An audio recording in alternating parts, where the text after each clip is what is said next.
What can we do as students to inspire them a message that that could help people get people my age specifically gather interest in that?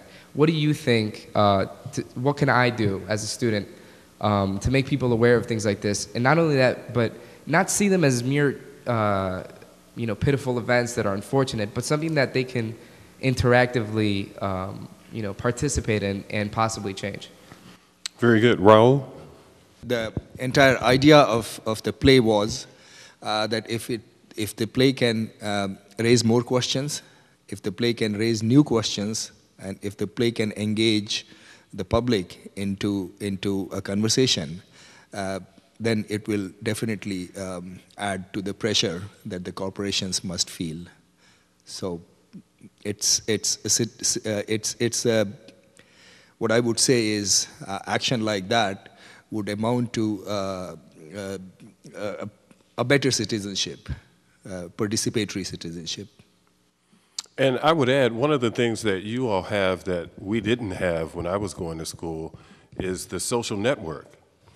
And I'm sure you can Facebook and friend and tweet some people about the play and let them know about it and get the word out that way. Did anyone else want to address that? You may also contact the organization which is based in the US called Students for Bhopal.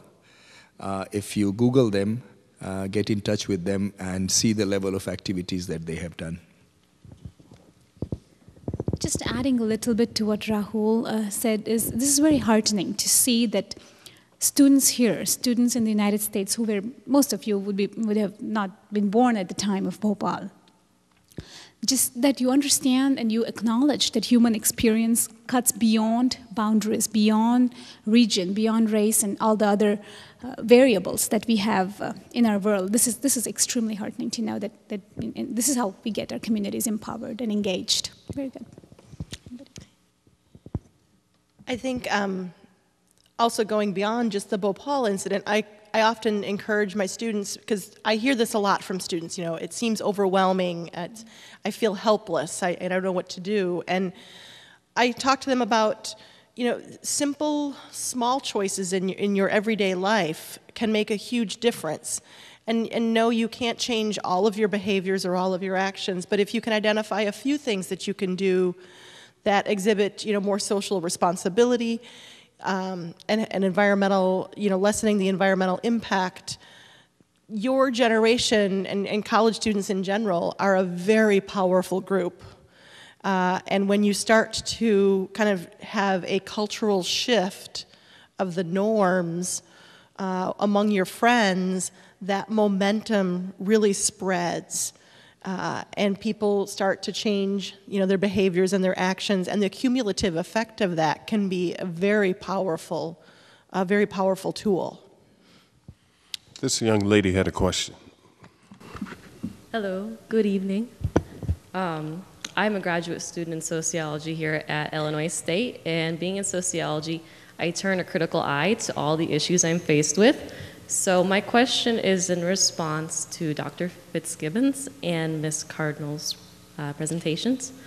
We can talk about government regulation and praise corporations for their voluntary transparency, but that doesn't get at the core issue that corporations exist solely to make limitless profits.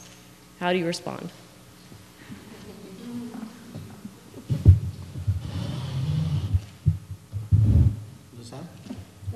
That's what it is. You're right. The problem is that they don't have to be in the business of only making profit. Most of business law is based on a fiduciary responsibility.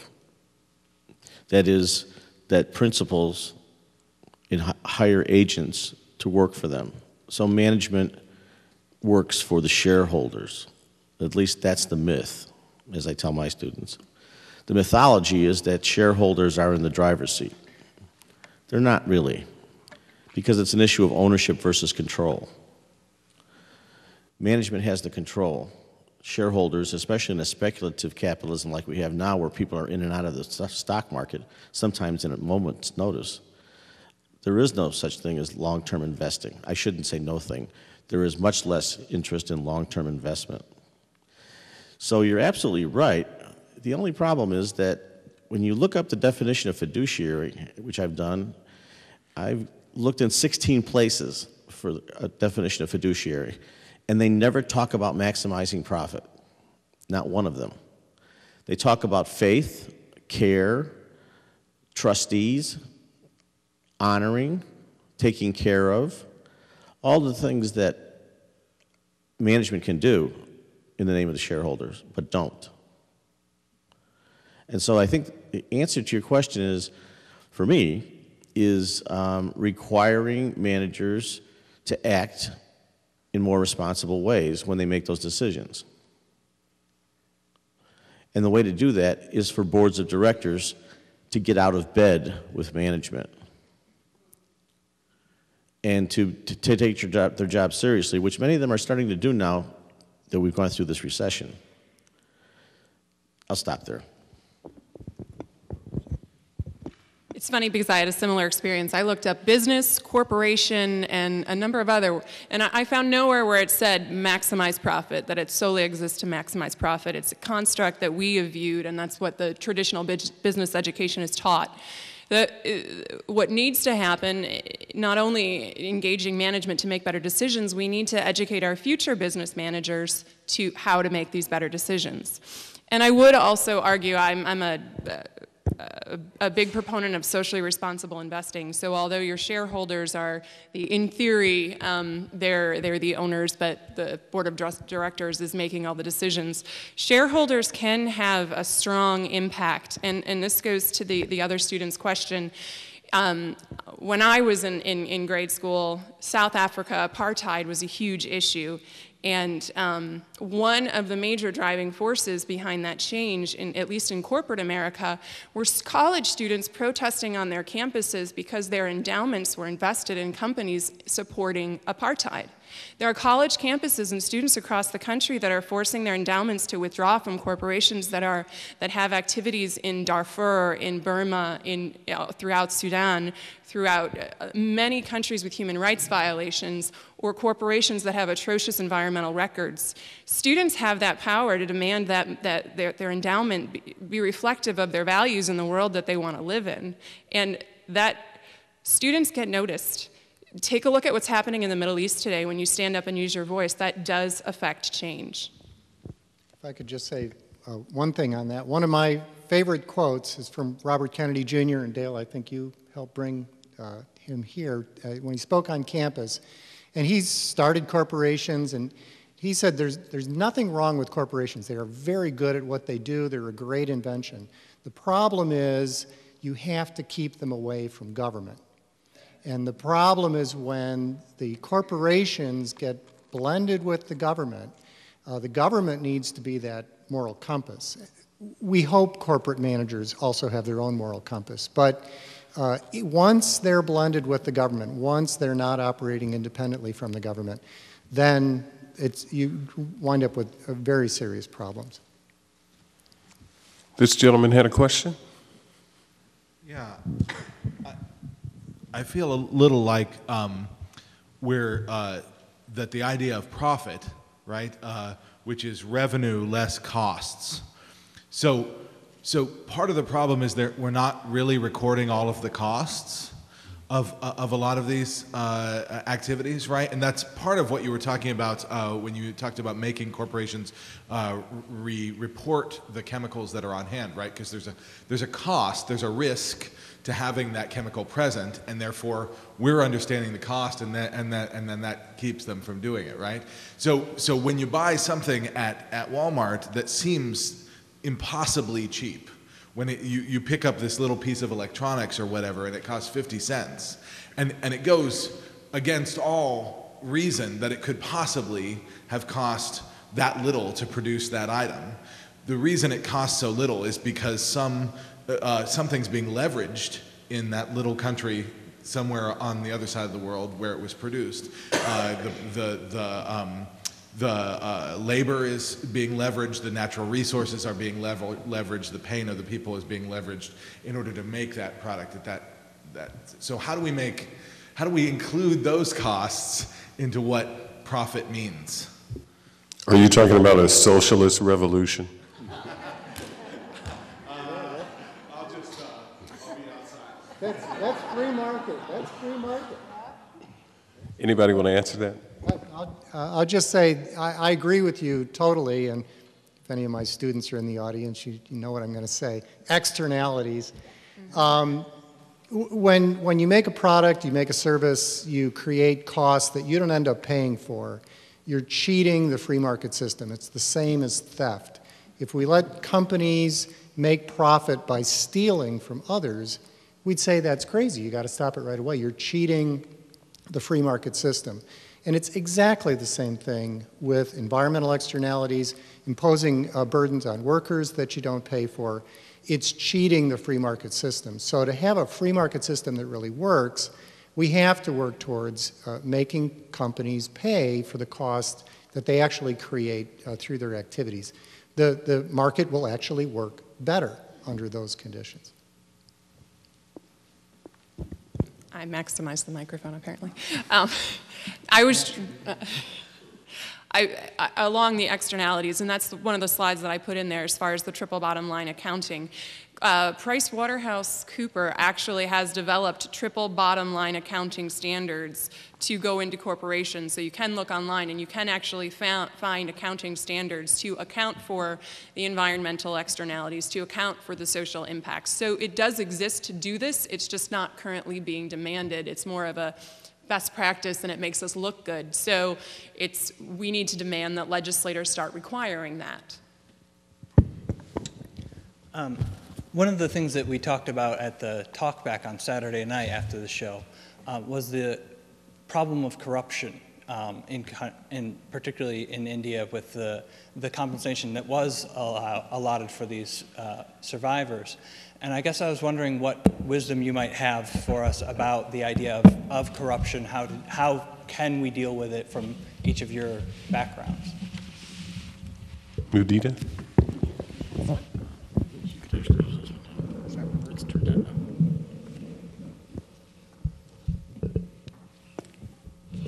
Okay. It's an excellent question.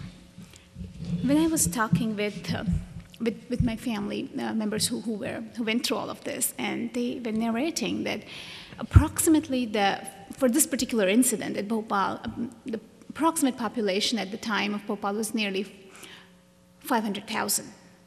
The number of claims that were filed for compensation were 600,000.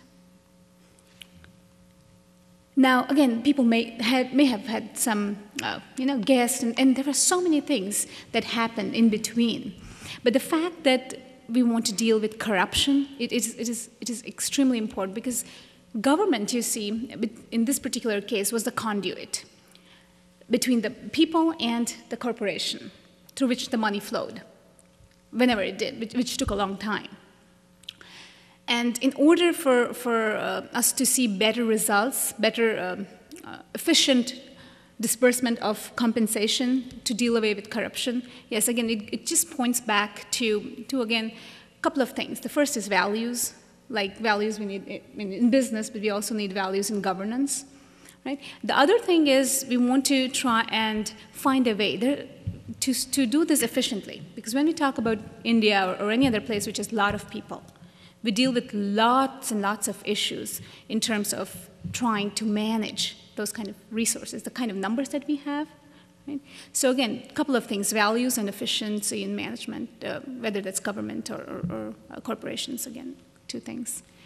Yes, but again, the human element is let loose, when a tragedy of this nature occurs. So there are all kinds of claims, I'm told, both which are valid and those who are not, the kind of claims that they have.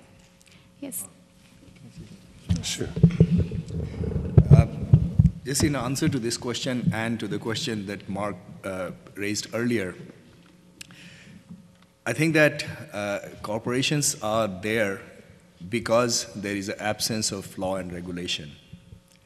So if you are willing to invest your money in there, one of the reasons is, despite all what one says, is because you can get away with whatever law is present or not present. So if you are interested into money making for good purpose or a bad purpose, you do not talk about the laws that companies have in America. You talk about how much of that they take with them when they set up business somewhere outside. It's absolutely essential that when you expand out of your boundaries with the capital, with the technology, we'd also go with the sense of labor standards, with the sense of safety, and if it is not met, then just don't go there. Second question about the corruption is this. The people need to survive. They just need to live. And I know the story of more claims made than number of victims.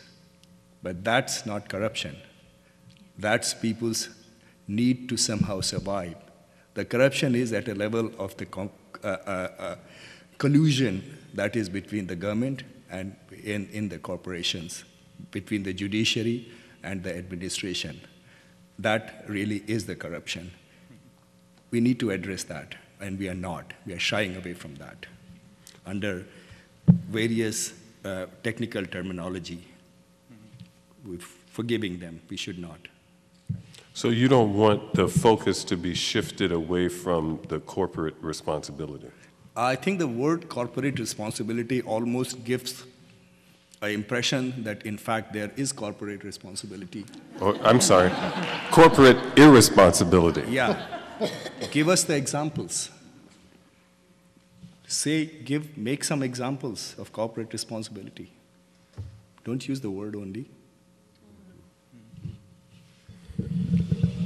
And again, just adding a little bit more to it, and Rahul, you can add a little bit more. The compensation which eventually went out to the victims was much later, and many believe that which is way below what they should have received.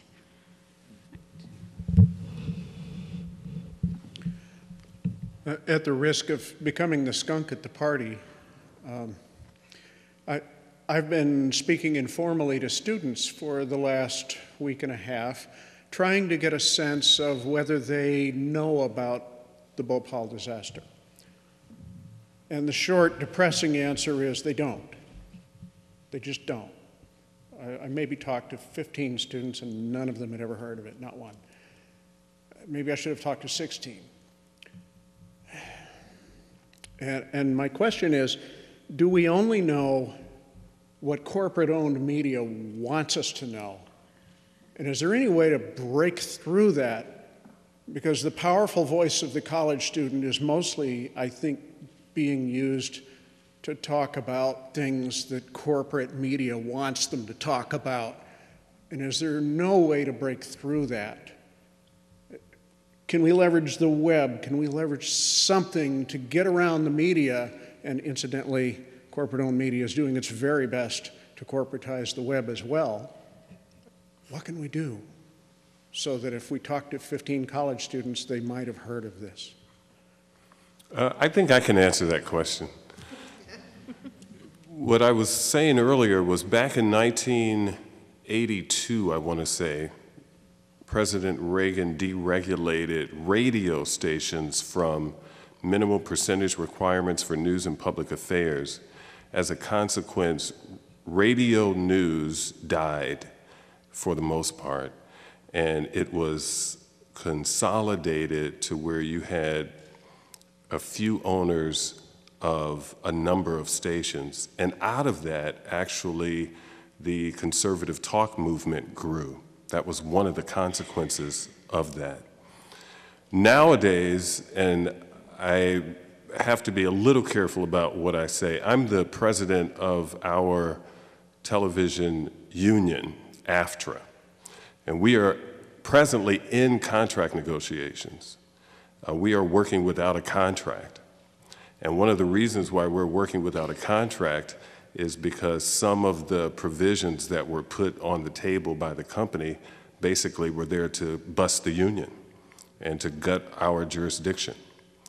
And we are launching a web campaign to try to get the public aware of our situation, because in their world, they would like to have news piped in from other cities, not local journalists, an emphasis on entertainment news, and that type of thing. And so there are battles taking place all over in terms of media and what the public should know, and journalists' efforts to try to get real information out.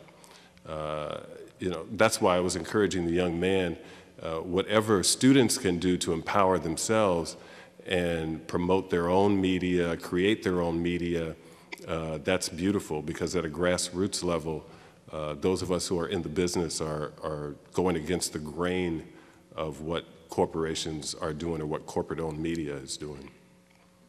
So it's kind of a sad situation, actually. Can I comment also?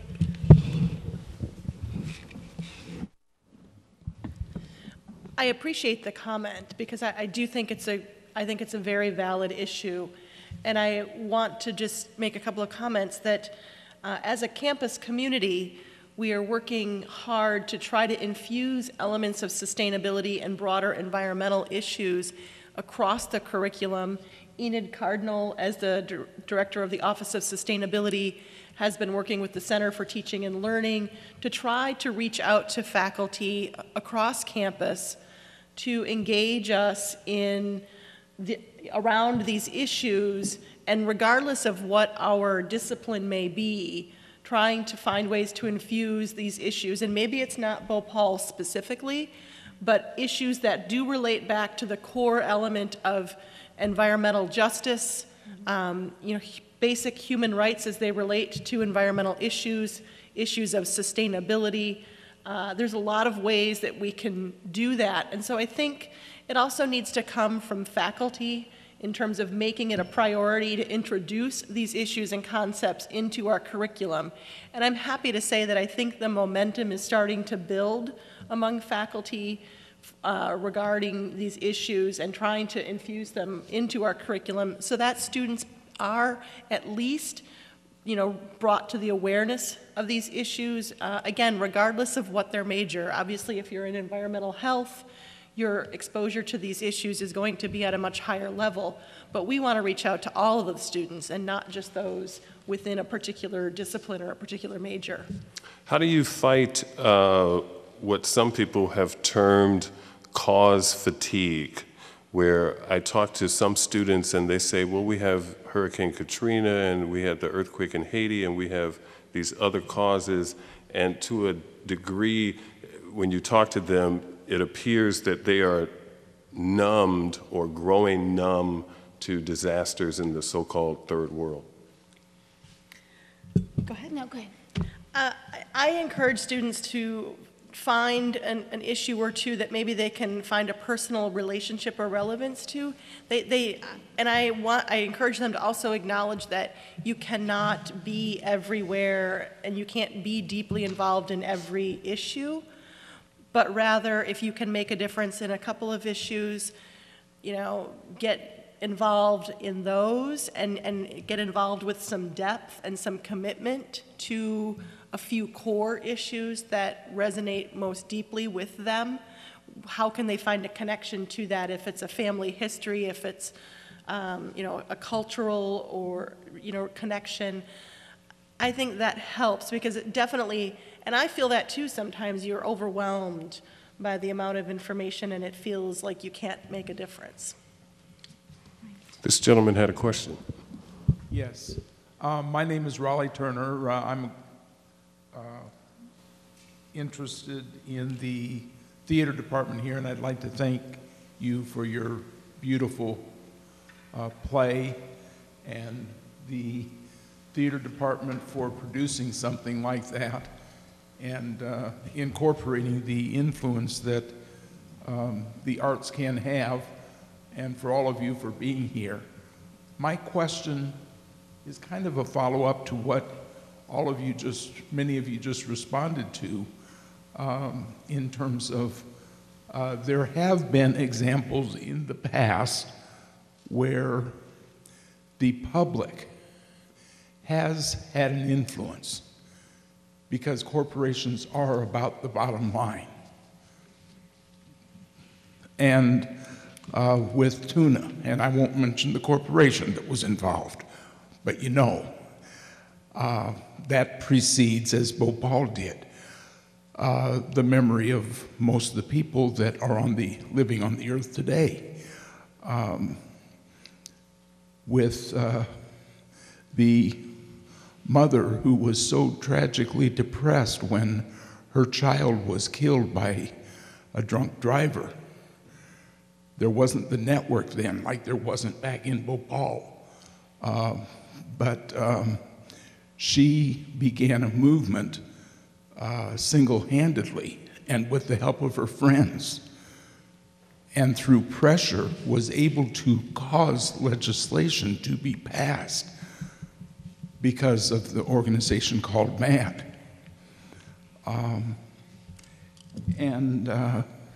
You know, what we're seeing on a political level over in the Middle East now is a good reflection of what Gary had brought up in terms of what can be done. So in terms of what Enid said that she always likes to leave with, I think what I would like to know is if you can impart any other examples other than what I've just mentioned or elaborate on those that specifically, and in terms of our personal issues, pick one and, you know, what's alive in us, but what we can do to move on what is within us. Thank you. Thank you. I think it might be helpful.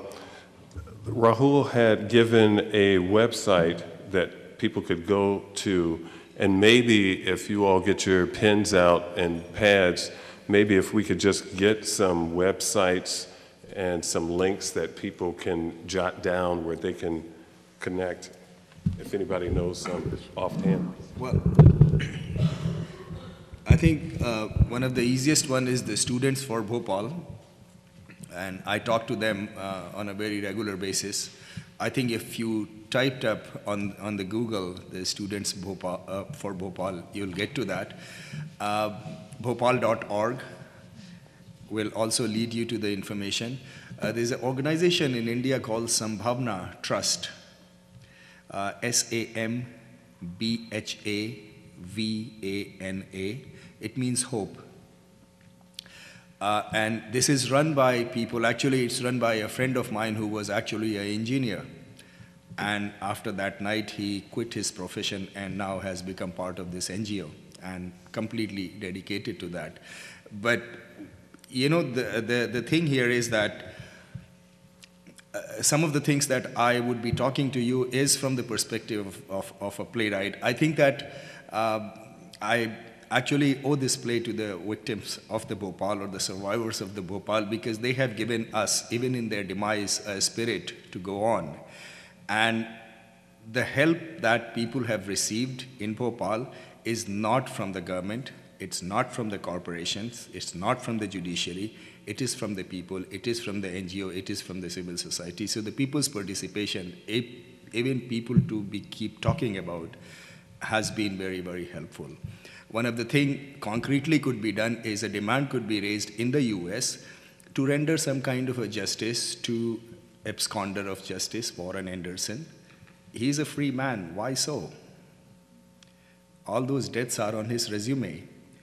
When the citizens of the US begin to say, look, we don't want to keep amongst us a proven murderer, and feel that it is an assault on their constitution, and there is a pressure that this man be subjected to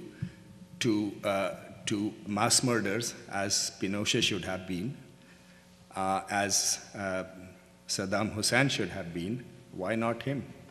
And why should this demand not come from the land where he actually lives as a free man? Anyone else with any websites or? I have comments, I don't have websites. If you want websites for any sort of take action, you can go to ISU's sustainability just from the home page, and under the resources section, there's a take action section, including your addresses for all of your local legislators, because they need to hear from you on policy issues. We have so many regulatory issues on the table right now, trying to find budget cost-cutting items. You need to let them know what's a priority to you, and so you have to use your voice. They work for you. I can give you numerous examples of individuals that started out as just your average Joe that have been able to make tremendous strides in various arenas. Last year we had Chad Progracki come to campus to talk to our students, a 26-year-old who started cleaning up the Mississippi River when he was 18. He just saw a mess and he decided he needed to start digging.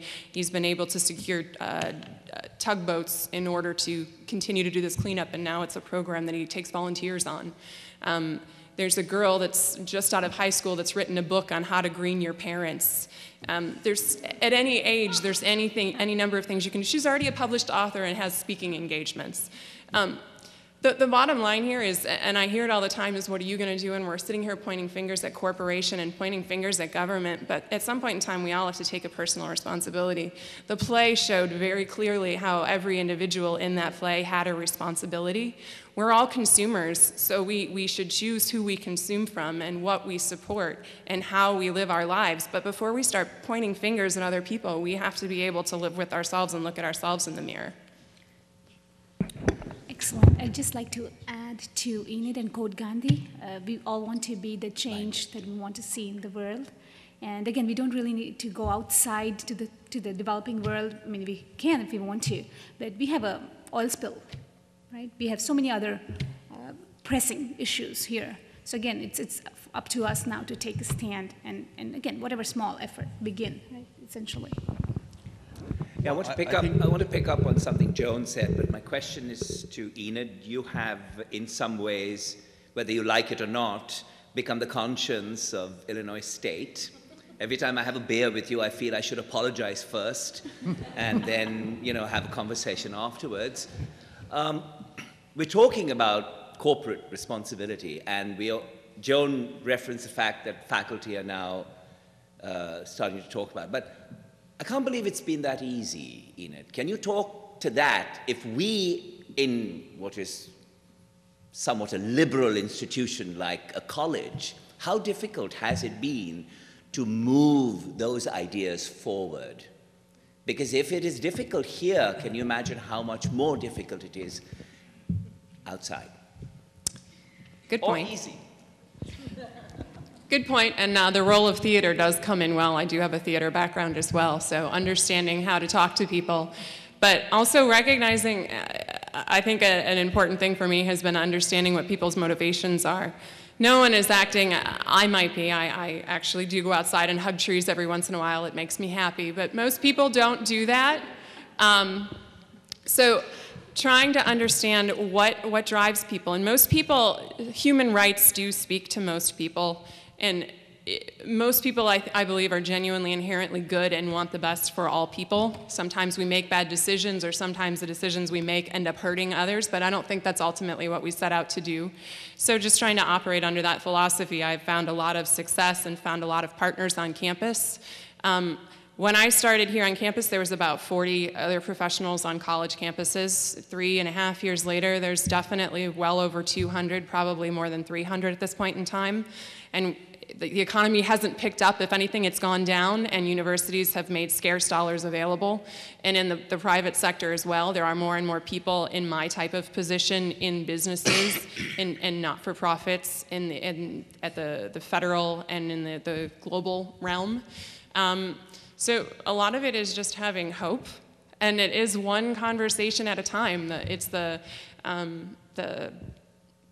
not 7 degrees of separation, but essentially I have one conversation with you, and you go out and have a conversation with another person who goes out and has a conversation with another person. So yes, progress has been slower than I would like to see, but I'm an idealist and think that you should automatically get it. I recognize that there's other competing interests, but it's been challenging, but it's not impossible. And that's the only lesson you can draw from it. And institution of higher education is liberal. We're not the most liberal of most universities. So given our political philosophies here, I think that there's hope. Dale Fitzgibbons, we haven't heard from you in a while. And earlier, you had mentioned something about corporate crime and a 3 strikes law. Yes. You alluded to the railroads and the exploitation of, I believe it was the 14th Amendment, and how corporations became a person. Were you just talking theoretically about a 3 strikes law for corporations, or is that something that can actually be done? And is there anything on the books now that approximates that? As far as I know, Gary, there is no state that has a 3-strike law against corporations. It's very interesting because corporations use all the benefits of personhood, but none of the responsibilities, or few of the responsibilities. And so while they are interested in having a presence, and I'm not completely pessimistic about it. I think both Tom and Enid made good points when they said that there is signs of progress.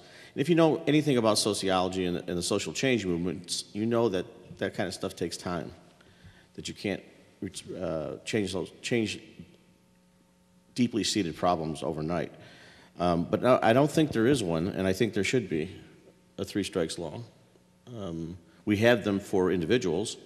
If you are convicted of 2 felonies and you receive a 3rd felony, for no matter how simple or how trivial it is, you can go to jail for a long time on that 3rd felony, like 20, 30, 40 years, and it's mandatory.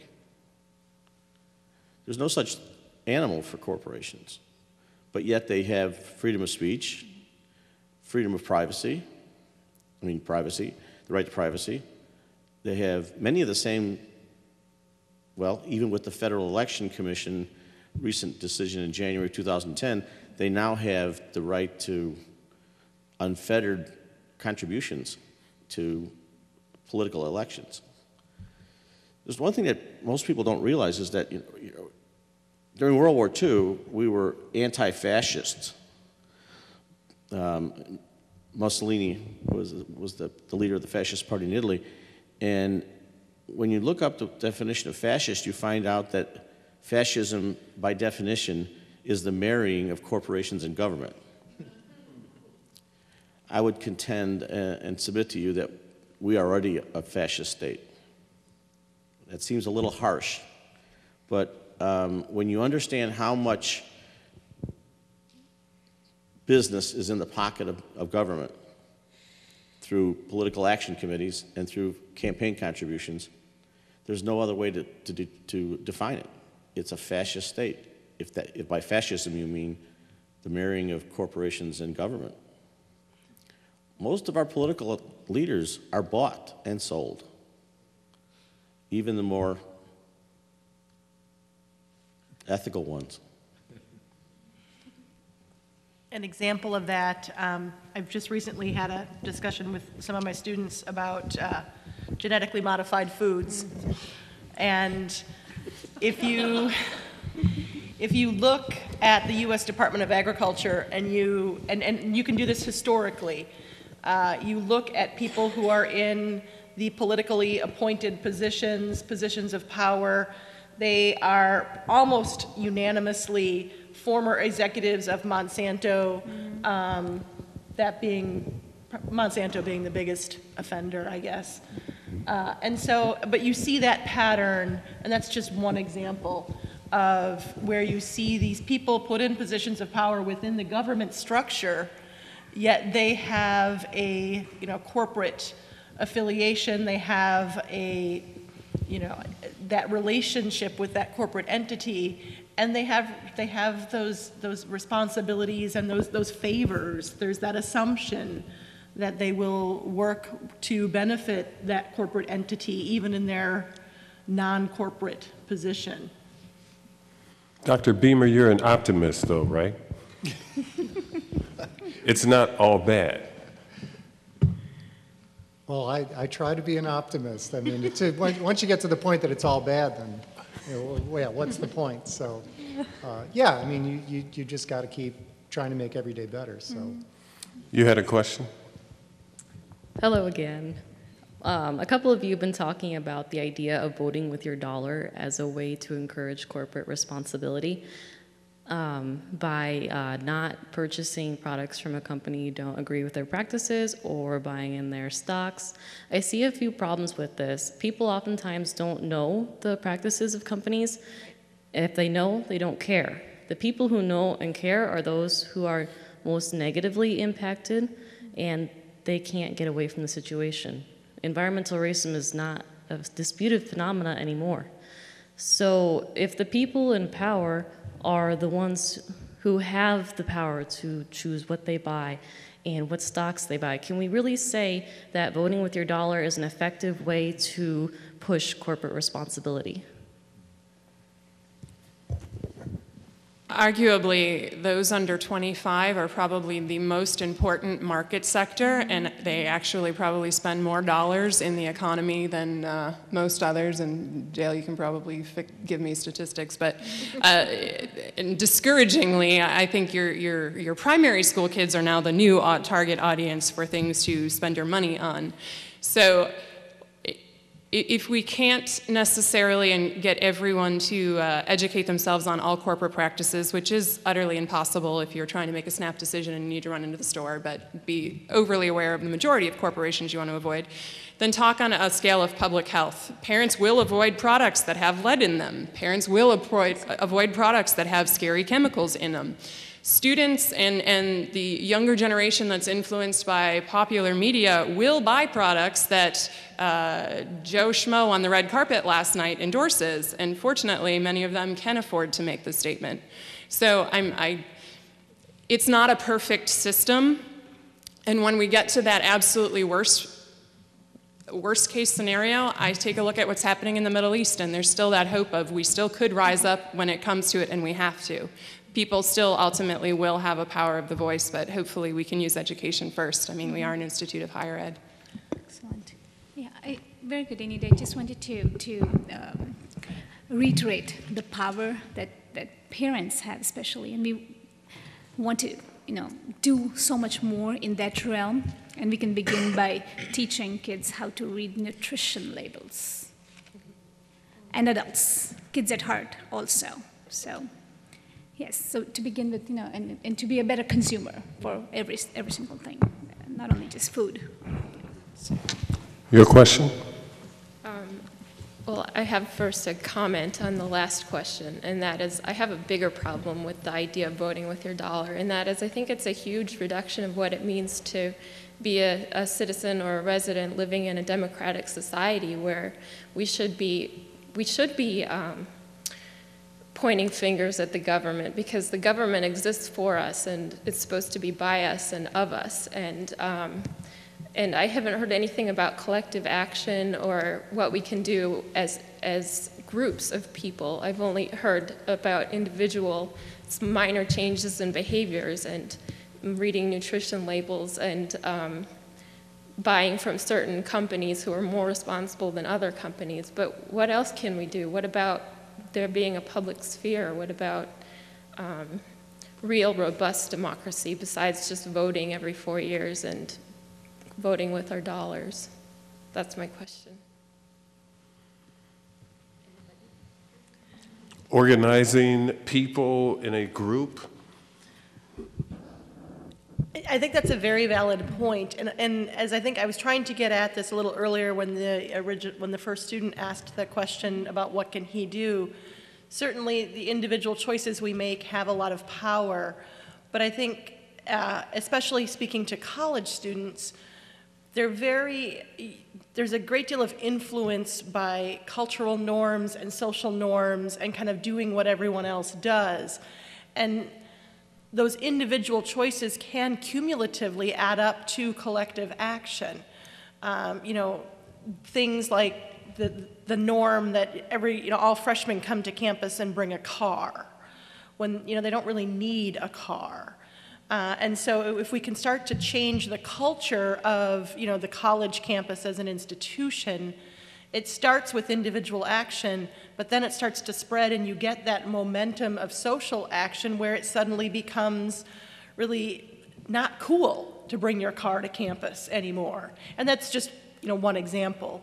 But I think it takes time. I mean, we know through history when we look at some of the major social movements, as was elucidated earlier, these things don't happen overnight. They take sometimes even generations for that cultural norm and those social norms to begin to shift.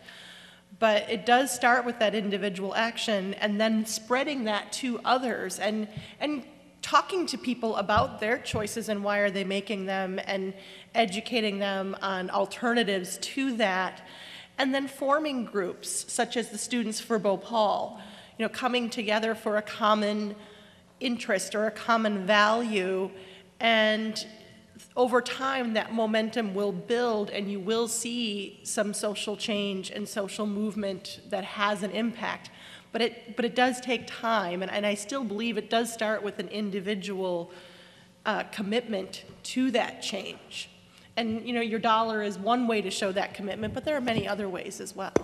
And it might also be a person being a part of a group that, for lack of a better term, infiltrates that group.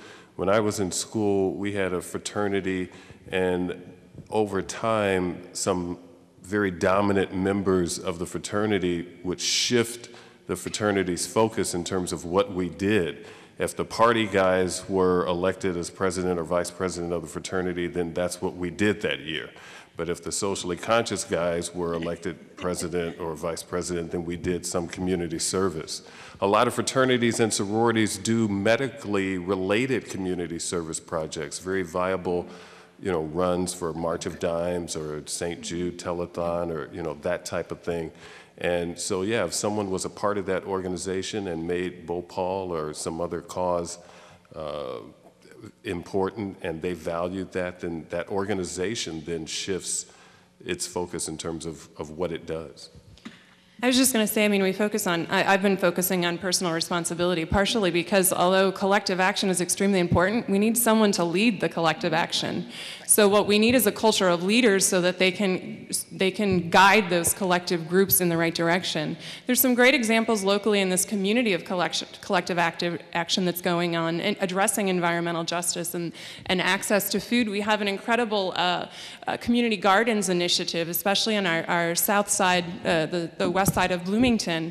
They're taking some vacant lots and turning those into community gardens where they're bringing school kids out and educating them and providing healthy, non-genetically modified food. There's some incredible opportunities out there for collective action. It's just that we need people to lead that. This gentleman had a question. I'm very unaware of what corporations do, or who they are. Until a year ago, I hadn't even heard of the Koch brothers or knew anything about them. And Wisconsin has brought them to the forefront, thank God, because it seems to me that their goal is not just to control things, they want to shut the opposition up, too. They want to do away with public unions so that there's nobody talking against them. But my problem is, if I'm going to vote with my pocketbook, I don't even know what they make, So how do you find out, it's just these mega corporations of what they do, and they have their hand in so many things, you don't even know what it is that you're not supposed to buy to support them. So it becomes very difficult as a consumer even to vote with your pocketbook. Yeah, that's a very good point. Our company, Granite Broadcasting, unfortunately a few years ago filed for bankruptcy and had to be bailed out by an equity company in Connecticut. And this company is now adding a layer of corporate involvement. And we don't know what this equity company does. It's called Silver Point. I think it has its hands in a number of different pots, but it certainly doesn't know anything about journalism, but we're indirectly affected by it. So. I just, yeah. Go ahead. Right. I had a point about this. I watched this documentary called Food Incorporated. Yeah, Food Inc. Right. And now that really brought the same point home. There's this one company, and it has several hundred names. And I really do not know what that company actually makes, and does it really make all the things that it claims? And of course, we know the monopoly of the food companies. And yes, maybe Enid can throw some more light on that. Buy local. Yeah. Buy from your local suppliers, from your local small retailers. They can tell you a lot more about the products than a huge box store could. There is another, Co-op America puts out the green pages, instead of the yellow pages, the green pages with approved environmentally conscious companies. So trying to source as much as possible from those types of things. Consumer Reports also now has a green review on their website that you can find. And again, a lot of these recommendations are also on the sustainability website for campus resource section. May I add, maybe grow our own a little bit, if possible. We're running out of time, and I just wanted to, again, thank our panelists. Let's give them a nice round of applause.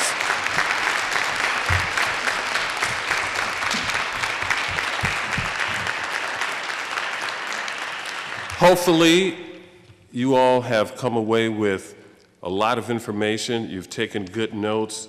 We've learned a lot about being proactive in watershed management, about 3 strikes laws possibly relating to corporate crime. Something needs to be done to clean up the brownfields and stop the leaking into the groundwater. We shouldn't be numb to disasters in the third world. We've learned about how corporations have put profits over the environment, but with the help of students and faculty and community members who are organized and who care about their environment and who care about their fellow human beings in faraway places, knowing that we're all connected, we can continue to make a positive difference. At this time, let's bring on our interim director of the School of Theater, Janet Wilson, with some closing remarks.